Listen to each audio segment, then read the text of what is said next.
want to tell you about a phone call that I got on a random Tuesday afternoon a couple of years ago.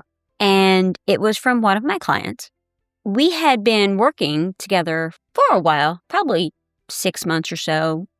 We were working on building her show, finding her rhythm, watching her audience grow in that slow, faithful way that good podcasts tend to do. She was one of those clients that I genuinely loved talking to each week because she had so much to say, and she had finally stopped apologizing for it.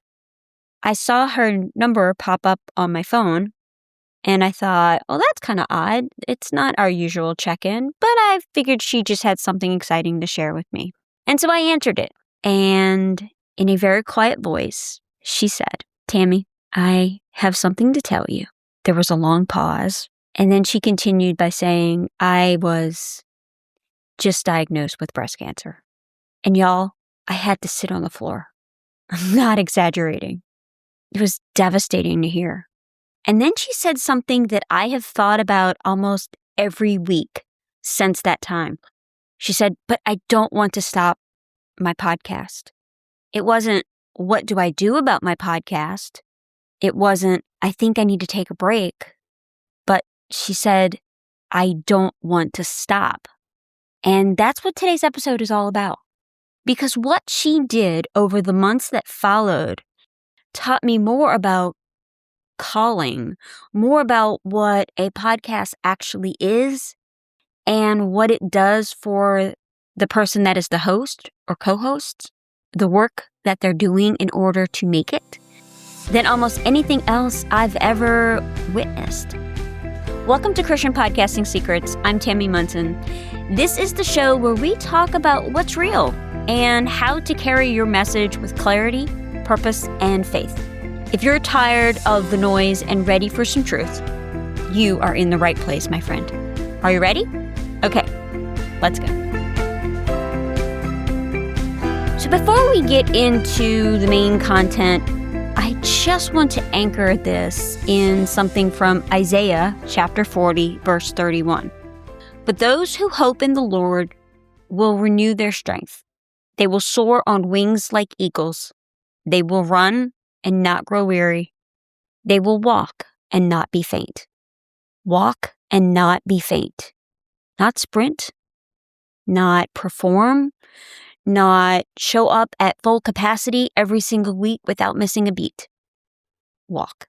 And usually when I think about podcasters who are going through hard seasons, or even myself when I was going through a really hard season, I think about this verse because so much of the pressure that we tend to put on ourselves is about sprinting. It's about hustle, right? Keeping the schedule, maintaining the numbers, proving we're still here, still consistent, still worth listening to. But sometimes the most faithful thing you can do is just walk. So I want you to stay with me on this because I promise we're getting to a point here. So I know, having worked with many, many, many podcasters launching their podcast for the first time over the years, is that when you decide you're going to start, you're going to do the thing, you're not talking about it anymore, you're ready to go. And you begin to prepare for a lot of things. You research microphones. You agonize over your show name for 3 weeks, and then you decide, I'm going to change it anyway. You record your first episode 6 times before you decide, yeah, take number 4 was actually pretty good. But nobody and nothing prepares you for the Tuesday afternoon when life hands you something that makes all of that feel completely irrelevant. And here's what I know to be true, that almost every single podcaster out there in the world currently at some point has hit a wall that has nothing to do with podcasting. A diagnosis, a loss, a marriage falling apart, a kid in crisis, a season of grief that is so thick you can barely find yourself inside of it. And when that happens, the question is never just about the podcast. It's about who you are when everything else gets stripped away. It's about whether the calling you felt when you first started this thing is real or whether it was just a good idea you had when life was manageable. Sound familiar? Yeah, I thought so. So let me tell you what happened with my client. I'll call her Cate. Now, Cate has given me full permission to share this story, but just asked me to leave her name out of it. So Cate had been podcasting for a few years when she got the diagnosis. Her show was all about helping Christian women navigate big life transitions. She had an audience that loved her, a rhythm we had worked really hard to build, a message she genuinely believed that she was called by God to share. She wasn't huge numbers-wise, but she was faithful, and she was growing, and her listeners knew it. When she called me that Tuesday, she had just left the doctor's office. Stage 2 breast cancer. Surgery, chemo, the whole road. So she told me she sat in the car in the parking lot for 45 minutes, just praying and crying. The diagnosis was highly unexpected. And in that parking lot, somewhere in those 45 minutes, she made a decision. She wasn't going to stop. Now, I want to be really careful here. I am not telling you this story to say that keeping your podcast going through a health crisis is noble or right or what you're even supposed to do. I'll get back to that in a moment. But for Cate, she made that choice because it wasn't stubbornness. It wasn't performance. It was something much more specific than that. She told me that, Tammy, this show is the 1 hour a week where I'm not a cancer patient. I'm just me. I'm just the woman with something to say. And I'll admit, I had to sit with that for a minute. Because that sentence, it gets right to the heart of what podcasting actually is. Beneath all the strategy, the growth tactics, and download numbers, it's identity, it's voice, it's the specific, irreplaceable thing only you can say to the specific people who need to hear it. Now, Cate wasn't continuing to do her show to serve her audience during her treatment. I mean, yeah, she was, but that wasn't the main thing. She was doing it to stay tethered to herself. And here's what her season actually looked like. She scaled back. She didn't pretend everything was fine. And on the weeks she had energy, she batched multiple episodes of content. She recorded 2 or even 3 episodes in one sitting so she would have the breathing room on the really hard weeks, on the really hard days and weeks. We simplified her format. Her normal episode ran about 45 minutes. During treatment, we brought that down to 20, 25 minutes max.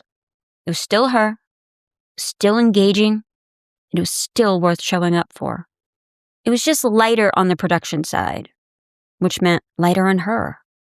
And she decided she was going to tell her audience something. Not everything. They didn't need to know all the details, and she didn't owe them her entire medical chart. But what she said really impressed me. She said, I'm going through a personal health challenge right now, and things might look a little different for a bit. I, of course, would love all of your prayers. That's it. And her audience showed up in a way that I don't think she expected. And it honestly still gives me chills to even talk about. The messages of prayer flowed in. Voice memos from strangers who had been through their own diagnosis and wanted her to know she wasn't alone. Women who had been quiet listeners for months suddenly started showing up in her inbox and in DMs just to say, we see you, we're here, we support you. She gave them the chance to love her well because she let them know she needed it. Everything wasn't perfect. Everything wasn't fine. This was the real deal. So Cate went on and finished her treatment, and she's on the other side of that now, cancer-free. And shortly after her doctor told her that she was cancer-free, she sent me a text and said something that I think about all the time. Hey, Tammy, just wanted to say thanks and wanted to let you know that I think the show kept me going more than I kept it going. Kept her more. That's the thing. And that's what I want you to hold on to for the rest of this episode. Okay, so let me talk to you directly here for a second. If you are in a hard season right now, and I know that some of you are, I want to ask you a question you might not have let yourself ask yet. What does your show, your podcast need right now? Not forever, right now. In this season, in this capacity, in this season, with this capacity, with this heart. Because here's what I see all the time when a podcaster hits a hard season. She generally does one of two things.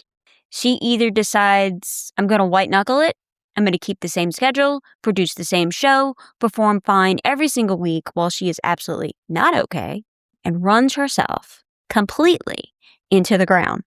Or she disappears and pod fades into the podcasting oblivion.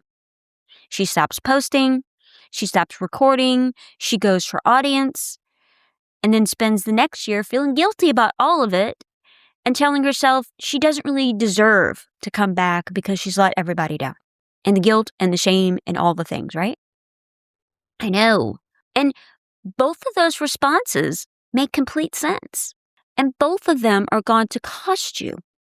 The white knuckling will cost you your health, your joy, and eventually the podcast itself.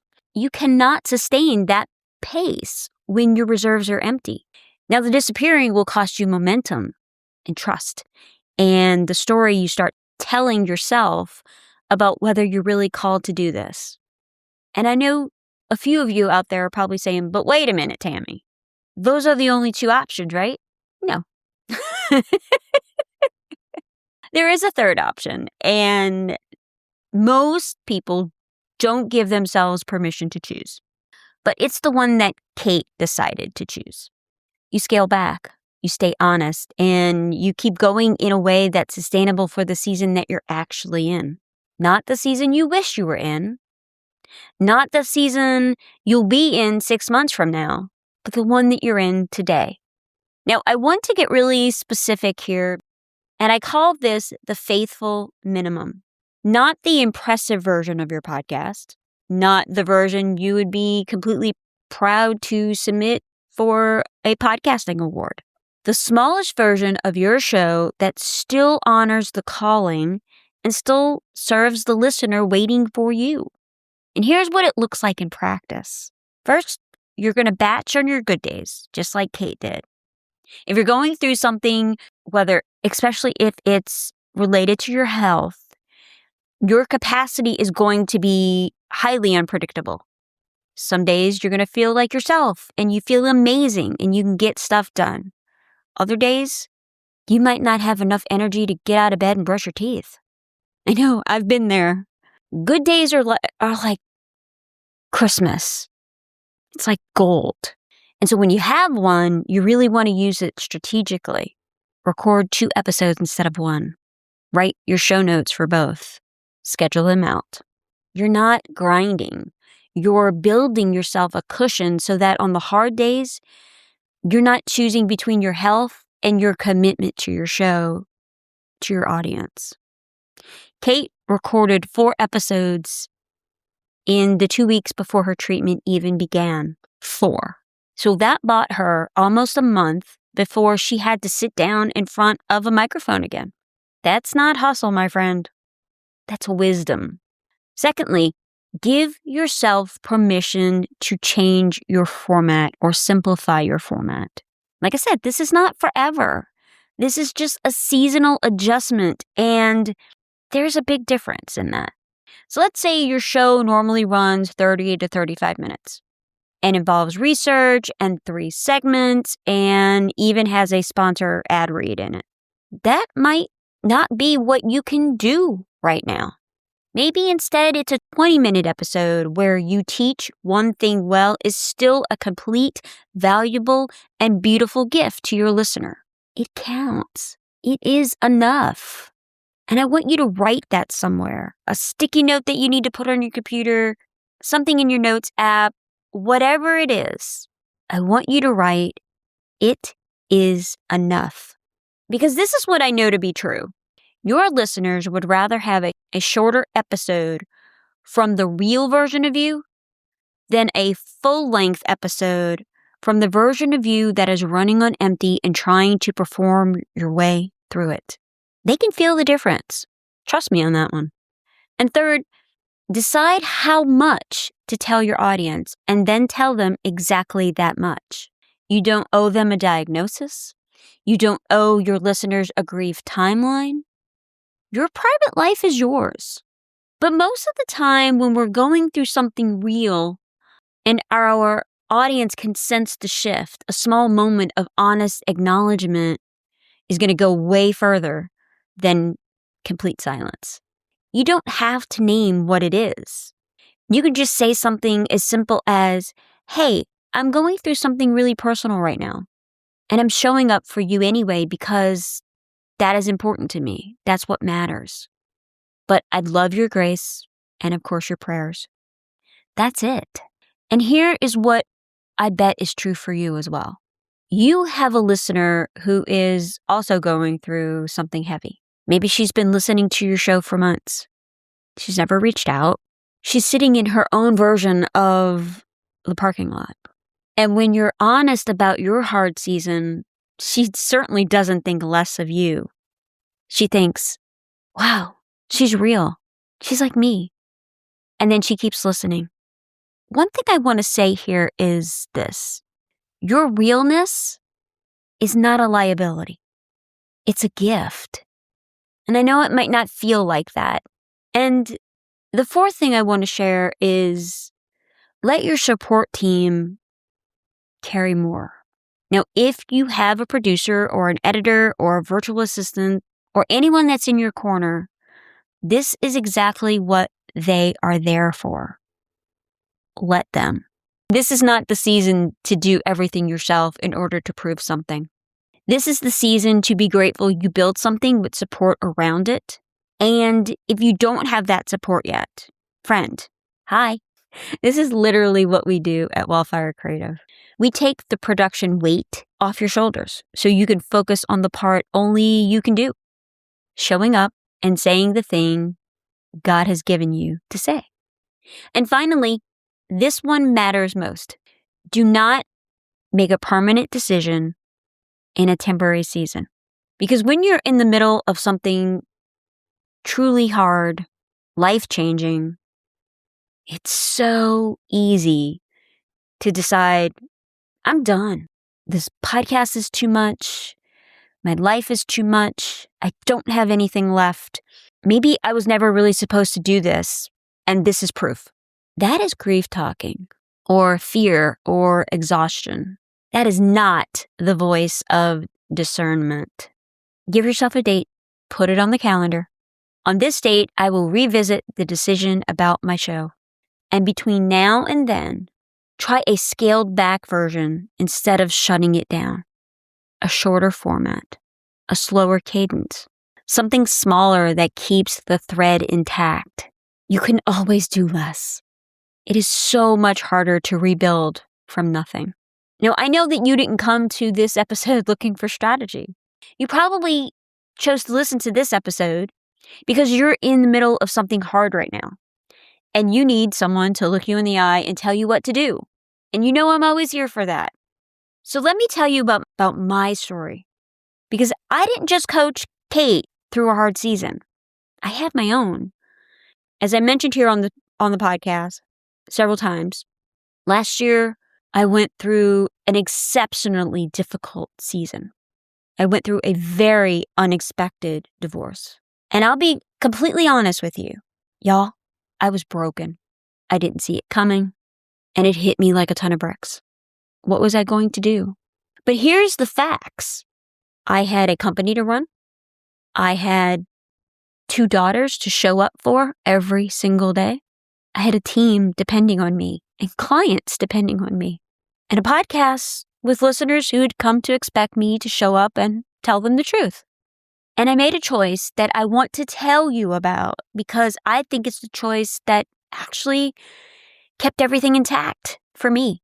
I chose to pause, not forever, not in shame, not because I was done, but because I knew my own limits. I looked at everything on my plate, my girls, my company, my own healing journey that was going to need to happen. And I made a decision that the podcast could wait until I came back. I knew I had enough capacity for certain things. And what was the one thing that I could take off my plate? And I want you to hear something important here. I did not make that decision out of guilt. Through much prayer and talking with my business coach and some podcast coaches I'm friends with, I made it from clarity. There's a difference in running away from your microphone and intentionally stepping back from it. I believe one comes from shame and the other one comes from stewardship. Cate decided to continue to keep going. I chose to pause. Both of us knew that's what we needed to do. Both of us were faithful. Because faithfulness isn't a formula. It's an honest answer to the question, what does this season actually require of me? So here it is. All 3 options are on the table for you, my friend. If you want to keep going, keep going. Scale it back, simplify it, batch on your good days, be honest with your audience. Keep the thread. The calling doesn't pause because the season got hard. If anything, your message is going to go deeper because of what you're living in right now. But if you need to pause, pause. Put a return date on the calendar, tell your audience when you're going to be back, and then take the breath that you need. Pausing is not quitting. It is not failure. I believe it's just the acknowledgement that you're a human being with limits. And God is not surprised by that. He's not surprised by the decision that I made. He built those limits into me and you on purpose. So if you're not sure, do less. Don't make the big decision yet. Give it a little bit of time. Maybe just make it smaller for a while. See how that feels. And if it doesn't feel good, if it's not helping, then take the pause. All of these choices are faithful.